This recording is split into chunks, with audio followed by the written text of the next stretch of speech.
Mais où est donc le chanteur Stromae? Alors qu'il semblait enfin remis sur de bons rails après sa dépression et ses problèmes de santé mentale, le chanteur belge a fait une brusque rechute il y a quelques mois. Depuis, sa tournée a été annulée et le chanteur vit à l'ombre des caméras, dans son petit paradis. Là-bas, sieste Paul, pas Stromae. Toujours en délicatesse avec sa santé mentale depuis sa lourde dépression de ces dernières années, le chanteur belge de 38 ans se fait discret depuis quelques mois et l'annulation brusque de sa tournée. Incapable de gérer ses problèmes psychologiques et sa carrière en même temps, l'interprète de Papa Outé a préféré se consacrer à sa guérison et s'est réfugié chez lui, à Bruxelles, où il vit avec sa femme Coralie et son fils.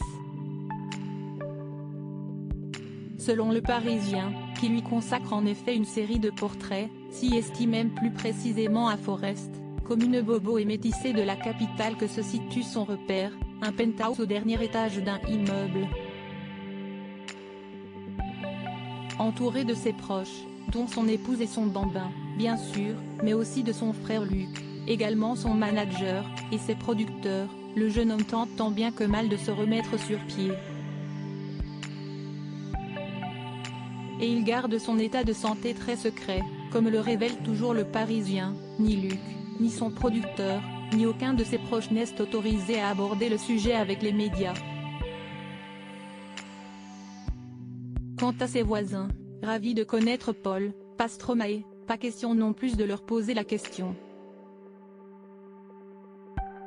Burn-out et dépression. Il a été absent pendant quelques semaines mais vient de rentrer. Je l'ai aperçu récemment. On sent qu'il est ravi d'avoir des rapports normaux avec les gens. Il n'est pas prétentieux, têteux comme on dit chez nous. Je pense que si on commençait à lui parler de sa carrière, de sa musique ou de ses concerts annulés, il n'apprécierait pas, révèle un homme du quartier. Et pas question d'en dire plus. Pour rappel, Stromae avait connu un gros épisode de dépression après l'album Racine Carrée, une énorme tournée et un burn-out survenu en 2016.